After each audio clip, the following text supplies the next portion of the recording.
আসসালামু আলাইকুম। কেমন আছেন সবাই? আশা করি সবাই অনেক ভালো আছেন। আলহামদুলিল্লাহ আমিও অনেক ভালো আছি। তো চলে এলাম আজকে নতুন আরও একটি ভিডিও নিয়ে। প্রত্যেকটা মেয়েরই একটি স্বপ্ন থাকে, আর সেটা হচ্ছে তার স্বামীর সংসারকে সুন্দর করে সাজানো গোছানো, একটা স্বামী সন্তান সহ একটা সুন্দর পরিবার। তো একটা অজানা পুরুষের হাত ধরে একটি মেয়ে তার বাসায় চলে যায়। যে মেয়েটা কখনো তার অপরের সাথে বেড শেয়ার করতে পারতো না, সেই মেয়েটাকে আজ অন্য পুরুষের সাথে থাকতে হয়, এমনকি তার পরিবারটাকে আপন করে নিতে হয়, তার পরিবারের মানুষকে ভালোবাসতে হয়। তো একটা ফ্যামিলিতে যখন একটা ছেলের আয় রোজগার কম থাকে, তার মাসিক বেতনটা কম থাকে, পরিবারের সকলেই সেই ছেলেকে এবং সেই ছেলের বউকে একটু অন্যরকম চোখে দেখে।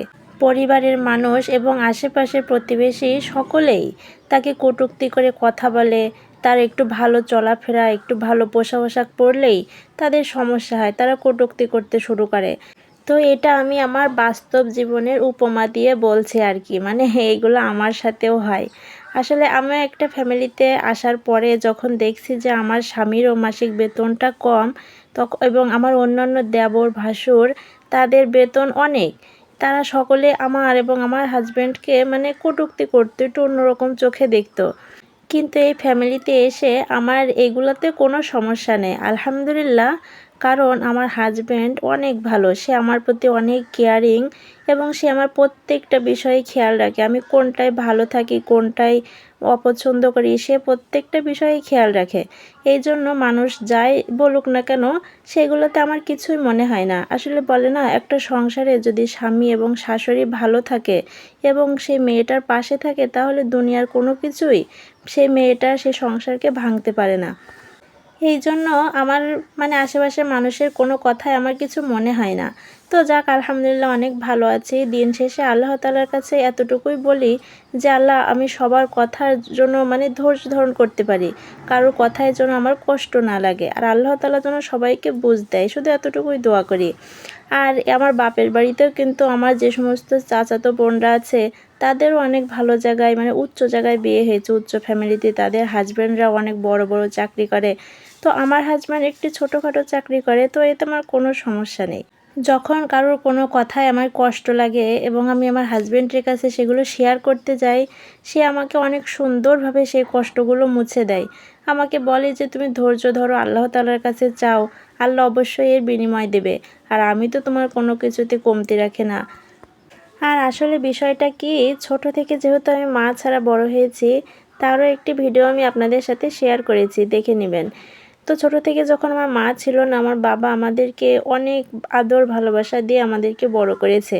তো আমার বাবা সবসময় চাইতো যে আমাকে একটা ভালো ছেলের হাতে তুলে দেবে, সে তার টাকা পয়সা না থাকুক, তবুও সে যেন আমায় সুখে রাখে, আমার কষ্টগুলো যেন সে বোঝে।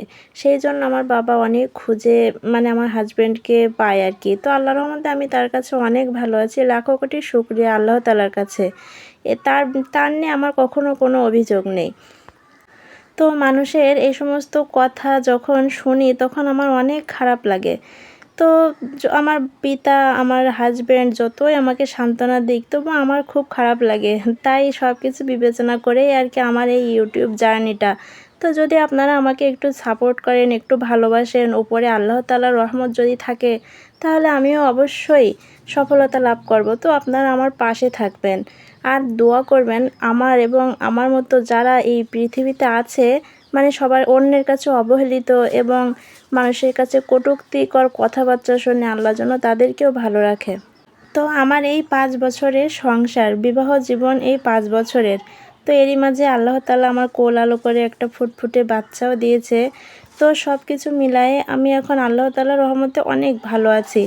তো যখন আমার অনেক কষ্ট লাগে, তখন আমি আর কি এগুলো আপনাদের কাছে শেয়ার করি। মানুষ এইটা ভাবে না যে সম্পদ তো আজ আছে কাল নেই। আল্লাহ তাআলা চাইলে সকালে যে ফকির থাকে, আল্লাহ তাআলা সন্ধ্যায় তাকে ধনী করে দিতে পারেন। আর যে সন্ধ্যায় ধনী থাকে, সকালে আল্লাহ তাআলা তাকে আবার ফকির বানায় দিতে পারেন। মানুষ এতটুকু চিন্তা করে না। কেউ কাউকে কথা শোনানোর সময় কোনো কিছু ভাবে না। আমি অবাক হয়ে যাই এটাতে। তো যাই হোক, ইমোশনাল হয়ে আজকে আপনাদের সাথে অনেক কিছু বলে ফেললাম। তো আমি কিন্তু কাউকে উদ্দেশ্য করে কিছু বলিনি। আপনারা দয়া করে কেউ আমার উপরে মাইন্ড করবেন না, কেউ কষ্ট রাখবেন না। তো আজকে আমি রান্না করেছিলাম বেগুন দিয়ে ছোট ছোট নদীর মাছ, তার ভিতরে কই মাছ ছিল, ট্যাংরা মাছ ছিল, চ্যাং মাছ ছিল, মানে বিভিন্ন রকমের মাছ, আর উচ্ছে ভাজি করছিলাম। তো উচ্ছেটাই প্রথমে আমি ধুয়ে লবণ মাখিয়ে রেখেছি, কারণ যখন কোনো ভাজিটা করবেন তখন ধুয়ে একটু লবণ মাখায় রাখলে সেটা নরম হয়ে যায়, আর পরেক্ষণে সেটা ভাজতে কিন্তু অনেকটাই সুবিধা হয়, নরম হয়ে যায় সেই জন্য। তো আজকে একটা মজার বিষয় হয়েছে, সেটা কি জানেন? এই দেখেন, আমি যখন রান্না করছিলাম বেগুনটা যেই পানির ভিতরে দিয়েছি সেই আমার গ্যাসটা ফুরাই গেছে। মাছটাও প্রায় ভাজা শেষের দিকেই। বলে না, অভাব যখন আসে তখন সব দিক থেকে আসে। তো এটা আমার কাছে নতুন কোনো বিষয় নয়। আমার কাছে মানে যখনই আমার রান্না করতে করতে গ্যাসটা শেষ হয়ে যায় তখনই আমি তরকারিটা রাইস কুকারে বসাই দিই, কারণ আমার ইন্ডাকশন নেই। জানেনই তো, গরিবের সংসার আর কি। তো এই যে উচ্ছে ভাজিটা আজকে আর করা হলো না, কারণ রাইস কুকারে এটা ভাজা যাবে না, যার কারণে আমি একটা প্লেট দিয়ে এটা ঢেকে ফ্রিজে রেখে দিচ্ছি। সবসময় আমি এটা মনে করি যে আল্লাহ তাআলা আমার যতটুকুই দিয়েছে, আমি যদি এতটুকুতে শুকরিয়া আদায় করি, আল্লাহ তাআলা অবশ্যই আমার এর দ্বিগুণ দেবে। আর এটা হাদিসেও আছে যে আল্লাহ তাআলার উপর যদি কেউ শুকরিয়া আদায় করে, আল্লাহ তাআলা শুকরিয়া স্বরূপ তার সেই বিষয়ের দ্বিগুণ আল্লাহ তাআলা তাকে দেন। তো এই দেখুন, আমি এটা রাইস কুকারে বসিয়ে দিয়েছি। ওই যে পানি শুদ্ধ বেগুন যেটা চুলায় ছিল ওইটা আমি কুকারে বসিয়ে এবার কুকারের ভিতরে দিয়ে কুকারটা অন করে দিচ্ছি। কুকারে রান্না করতে কিন্তু আসলে ভালো লাগে, মানে একটু দেরি হয়, মানে একটু পানিটা কম শুকায়। তো আমি যেহেতু চুলায় বেশি পানি দিয়ে ফেলেছি আর ওর ভিতরে তেল এবং সমস্ত মশলাপাতি ছিল, এই জন্য আমি আর পানিটা কমাতে পারিনি। তো যাক, আস্তে আস্তে হচ্ছে। এই দেখেন, আমার তরকারিটা আসলে খেতে কিন্তু ভালোই লাগে, একদম খারাপ লাগেনি, ভালোই লেগেছে। আমার মতো যাদের আর কি গরিবের সংসার আছে, তাদের যদি এরকম রান্না করতে করতে গ্যাস শেষ হয়ে যায়, তো আমার মতো এরকম করতে পারেন, কুকারে তরকারিটা বসিয়ে দেবেন। আর এটা কিন্তু আমি প্রায় করি, যখন আমার হঠাৎ গ্যাস শেষ হয়ে যায় তখন আমি এই তরকারিটা কুকারেই বসিয়ে দিই, খেতে ভালোই লাগে, খারাপ লাগে না। তো এই দেখুন, বেগুনের ঝোলটা একটু কমে এসেছে। তারপরে ওই যে কড়াইতে যে মাছটা ভাজি ছিল, সেই মাছ ভাজিটা আমি বেগুনের ভিতরে ঢেলে দিচ্ছি। এই যে আমি যে দরিদ্র বলে, আমার সম্পদ কম বলে, আমি সবসময় একটা কথাই মনে করি যে আল্লাহ তাআলা কিয়ামতের দিন এই দরিদ্র ব্যক্তিদের মানে অগ্রাধিকার দিবেন। জান্নাতে প্রবেশ করার ক্ষেত্রে আল্লাহ তাআলা দরিদ্রদেরকে আগে দিবেন। তো হাদিসের এইসব কথাগুলো যখন আমার মনে ওঠে তখন মনে হয় যে না, আসলেই দুনিয়াতে আমি গরিব হতে পারি, কিন্তু আল্লাহ তাআলা আখিরাতে অবশ্যই আমাকে মর্যাদা দিবেন, আমাকে অগ্রাধিকার দিবেন।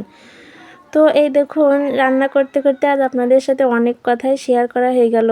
তো এই যে বেগুনটা আমার হয়ে এসেছে প্রায়, তো হয়ে যাওয়ার আগ মুহূর্তে আমি কিছু ধনেপাতা কুচি দিয়ে একটু সুন্দর করে বেগুনটা নাড়িয়ে দিচ্ছি। আর ধনেপাতা কিন্তু প্রত্যেকটা তরকারিতে দিলে আমার কাছে খুবই ভালো লাগে। আপনাদের কার কার কাছে ধনেপাতা ভালো লাগে আমাকে অবশ্যই জানাবেন। তো এই দেখুন, আমার তরকারিটা ফাইনালি হয়ে গেছে, দেখতেও কিন্তু অনেক সুন্দর লাগছিল, খেতে কিন্তু আসলে অনেক মজা হয়েছে, একবারে খারাপ না। তো এই দেখুন কি সুন্দর হয়েছে রঙটা। তো আজকে রান্না করতে করতে আপনাদের সাথে অনেক কথাই বলা হলো, আপনারা কেউ কিছু মনে করবেন না, আমি কিন্তু আমার কথা বলেছি, কাউকে উদ্দেশ্য করে বলিনি। তো এই যে রান্না শেষে এখন খাবার পালা। আমি একটি প্লেটে একটু ভাত নিয়েছি আর একটু তরকারি নিয়েছি। আসলে কিন্তু বেগুনটা আমার কাছে খেতে আসলেই মজা হয়েছিল। তো এই ছিল আজকের ভিডিও। আমার জীবনযাত্রা এবং আমার রান্নাগুলো আপনাদের কেমন লাগে এবং আজকের রান্নাটা কেমন হয়েছে অবশ্যই কমেন্টে জানাবেন। আর যদি আপনাদের এই অসহায় বোনটির জন্য একটু খারাপ লাগে এবং যদি অসহায় বোনটিকে একটু সাহায্য এবং একটু সাপোর্ট করতে চান, তাহলে অবশ্যই আমার ভিডিওতে একটি লাইক করবেন, শেয়ার করবেন এবং সাবস্ক্রাইব করে পাশে থাকবেন। আল্লাহ হাফেজ।